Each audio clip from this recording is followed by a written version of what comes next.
Yeah. I still gotta go put my makeup on and get ready for Mavs Insider. Yeah, I'm ready to go. You know what I'm saying? I don't need none of that stuff. I'm suited, I'm booted. Let's do this. We all know you put makeup on. What are you talking about? We saw last episode. Shut up.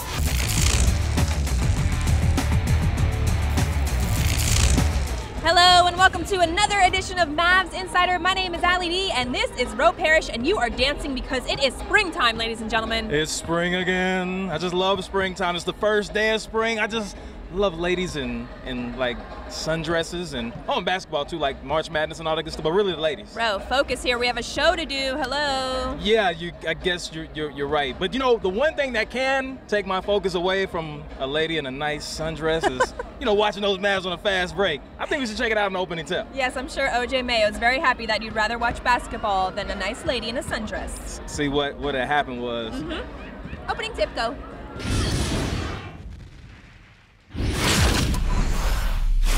Tonight, the Mavericks are at home against the Oklahoma City Thunder here at American Airlines Center. Thanks for joining us on Fox Sports Southwest. Great scoring title. Right inside from Carter. Slams it home. That's what you have to do. Go strong. Here in the fourth. Drive by Carter. Hard to the rim. And he flips it up and in. Right there. Deny everybody else. Cephalosha driving, spinning, shooting against Mayo. Oh! Well, they ended the game on a 6-0 run, and they won it by 6. 107-101 is the final score. It's the end of 4 games in 5 nights for Dallas, and they venture out on the road to play this one from Phillips Arena in Atlanta. We bring you the Mavs and the Atlanta Hawks. Trying to finish around the basket. Good pass by Dirk. Inside, and Carter hammers it home. A throw into Chris Wright. Takes it over the timeline and will dribble out the clock on a Maverick victory. Put it in the books. The final score is 127-113. The longest homestand of the season starts tonight. Dallas at American Airlines Center, just across the way from the Margaret Hunt Hill Bridge. Tonight, Dallas will take on the Brooklyn Nets in the opener of this homestand. And there's Williams driving, step back over Mayo, and another one goes in. He is on fire, man. Goodness. Dallas led by 10 after 1, but the Nets win by 17. Welcome back. Ro, where are you going? I mean, thank you. I'm going to go make a couple of copies of these because I think it's important, Bro, you can't put that in the copy machine. Hello. Why not? I mean, how else do 18,000 of these things get in the stands? Ooh, nice segue. We'll get to that later. Yes. Yeah, I'm going to go make copies. I don't know what you're talking about. Oh, all right. He is crazy. Still ahead on Mavs Insider. 20 seconds with one of the lovely Mavs dancers. An Insider exclusive, a behind-the-scenes look at the Mavs Thunder game last Sunday. And some youngsters in Arlington got a chance to surf the net with some of their favorite Mavs. We'll explain next on Mavs Insider. Mavericks Insider is brought to you by Whataburger. Proud to serve it hot and fresh 24 hours a day.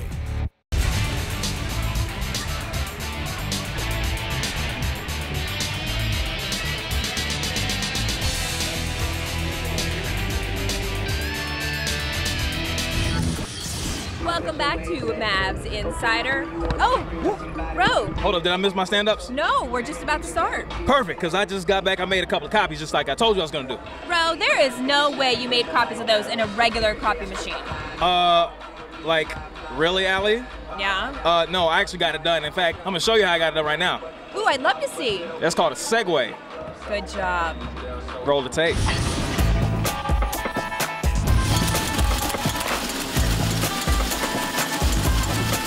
Welcome to the graphics group. My name is Brian Medeo, I'm president. And we're going to show you the process that goes into making of the tip-off and the fan clapper that you see on game day at the Dallas Mavericks.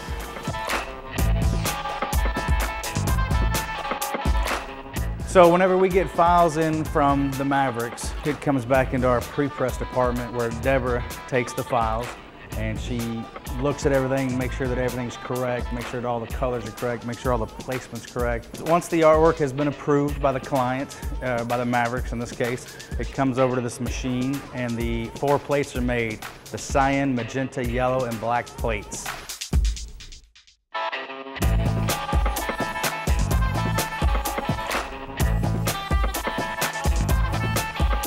You can actually zoom in with a high magnification and go in and check each of the plates and make sure there's no dust lint, scratches, or any debris that might just land on the plate.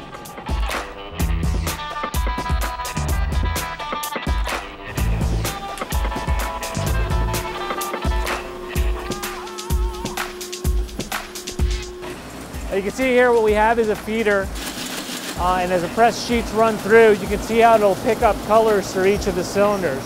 It'll come through 4 colors, and then on the back side of this, what started as a blank sheet has now become the tip-off. Here we are the next morning, day of the game. About to show you guys what else is involved to get the tip-off ready for game day. Here we go.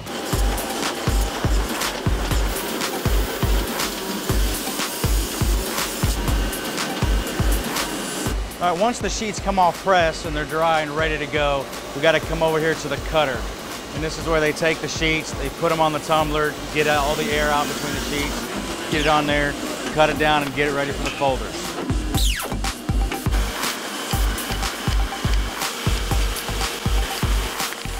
Once the sheets come from the cutter and they're ready to get folded, they come over here to the folder. And this is an 8-page piece, so it's being folded in half once there at the first station, goes over to the next station, gets folded in half again, comes off, and is ready to go to the stitcher.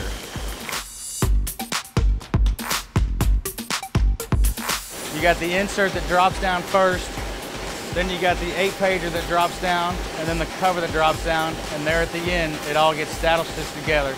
Comes through back on the top, goes through the cutting station, gets 3-knife trim, comes off the end, goes in a box, is ready to go to the AAC.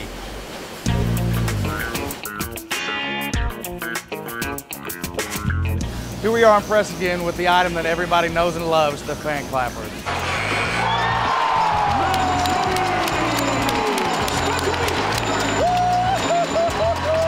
Once that comes off press, it goes to get die cut and scored. Scores is what puts the breaks in the paper that allows you to fold it up evenly. We deliver these to the arena the night before the game so they can be put out in the seats.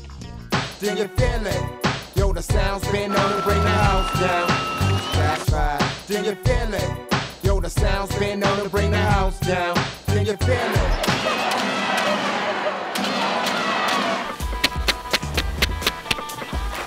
Let's go, Mavs. Wow, that was really interesting. Oh yeah, there's so many different levels. I mean, it's a very intricate process that people don't know a lot about. We got to show you though. So cool. Yeah. All right, well, coming up later on Mavs Insider, we'll go back to last Sunday and check out when the Mavs visited with the Oklahoma City Thunder right here at the American Airlines Center. It was wild. Oh yes, it was, and we're gonna take you there. Wait, what'd you do with all those placards? What you mean, Allie? I sold them on eBay. Bro. Cha-ching.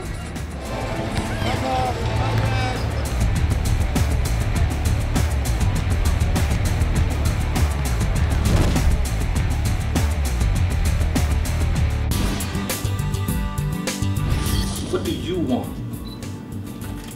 Who do you want to be? Tuesday, Mike James, Brandon Wright, and Mavs legend Rolando Blackman helped dedicate a reading and learning center to the Boys and Girls Club of Arlington.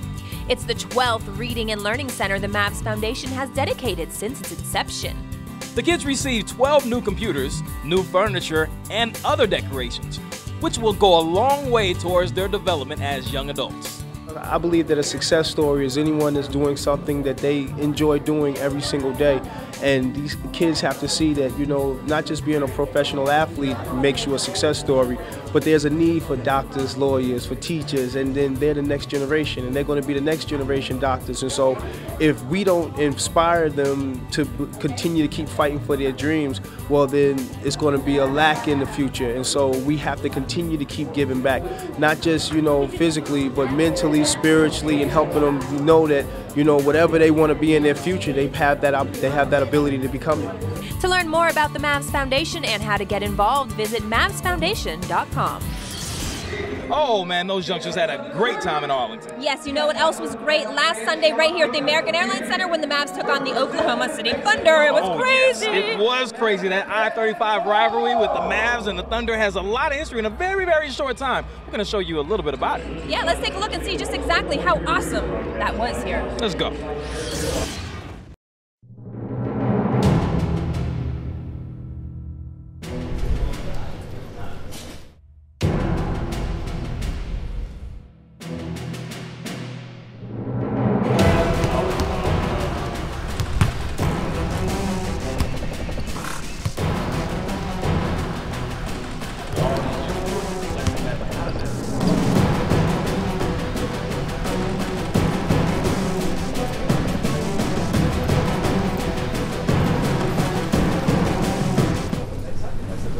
pictures of me? Got some real good dudes on the team. A lot of support in the city. So can't really complain too much about it. Close to Arkansas.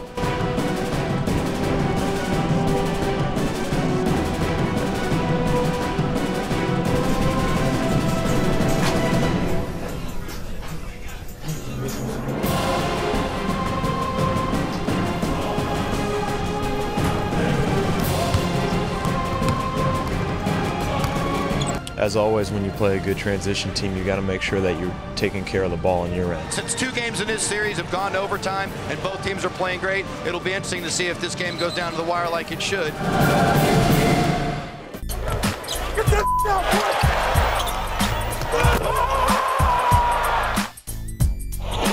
Drive by Carter, hard to the rim, and he flips it up and in. Cephalosha driving, spinning, shooting against Mayo. Oh! 4 points for Cephalosha. Well, they ended the game on a 6-0 run, and they win it by 6. 107-101 is the final score.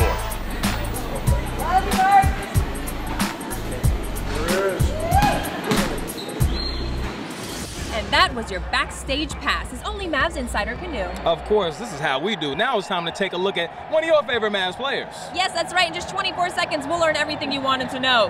Just like a pop quiz. Wait, hold up. You didn't say anything about that. I didn't bring no pencil, Allie. What you doing? Yeah, I didn't. Too bad. I brought mine.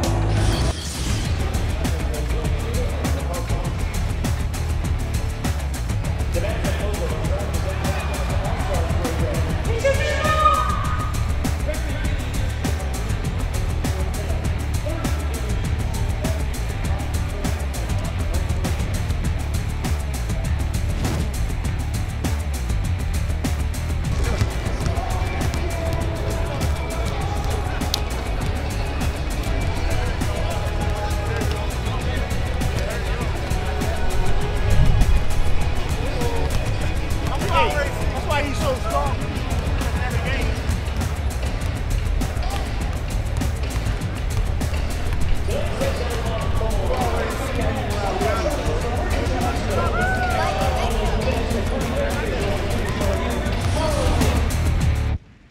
Welcome back to Mavs Insider here, our absolutely favorite part of the program, DallasBasketball.com's own Mike Fisher. How's it going, sir? Outstanding. Thank you, Ro. Well, I'm glad that you're doing outstanding. Someone else that's outstanding is Dirk Nowitzki. Let's talk about him as an all-timer. Yeah, and I need the list here to help me out. Going into the week, Dirk 4 rebounds shy of being just the 10th guy in history to record at least 24,000 points and 9,000 rebounds. Here's the list of guys who've done it. Okay. Wilt, Kareem, Elvin Hayes, Moses Malone, Karl Malone, Shaq, Hakeem, Ewing, and Garnett. That's good company. Unbelievable company. As our man Chuck Cooperstein points out, Dirk is the only guy on that list that wasn't a natural-born rebounder. He had to learn to do it. But in the end, amazing company, amazing numbers, and all the more reason why Mavs fans, boy, enjoy this. Even when you're not winning a championship, enjoy it because it goes fast. Dirk's gone fast. Yeah, hashtag Dirk Dynasty. There you go. That's my new favorite thing. All right, let's talk about Shawn Marion. Is there anything good that's come from him missing so many games? Yeah, and of course, Marion with the calf problem, and good's not quite the right word, but Jay Crowder getting to play in his space and trying to do some Marion-type things. You know, early in the season, the Mavericks were allowing Crowder to shoot three-pointers at will. He had a green light, and I asked Rick Carlisle, I said, shouldn't he be underneath? Shouldn't he be more of a banger with that body? He said, well, eventually he'll do a little bit of both. The other night, Jay Crowder gets 14 rebounds. He's doing a little bit of both. So let's talk about cranking it up. One of those players on the team, I think he does that pretty much all the time. Yeah, Vince Carter does that. Hey, can I refer again to my numbers? Sure. This gets complex, but we'll get it straight right. From January 10th and then going into midweek, Mavericks were 19-12 record-wise during that time, 4th in the NBA in points at 105, 6th in field goal percentage, 3rd in three-point percentage. The offense has started cooking since the middle of January. Now we'll see if we get any dessert. Get it? Got it. Kitchen joke. Oh, saved by our producer. Nice Thank save, you. Lo. Nice save. Former defensive back, slapping it away. All right, well, that's it for this edition of Mavs Insider. For me, Allie D, for Mike Fisher, and for Ro Parrish, we shall see you next time. Good night, ladies and gentlemen. Bye-bye.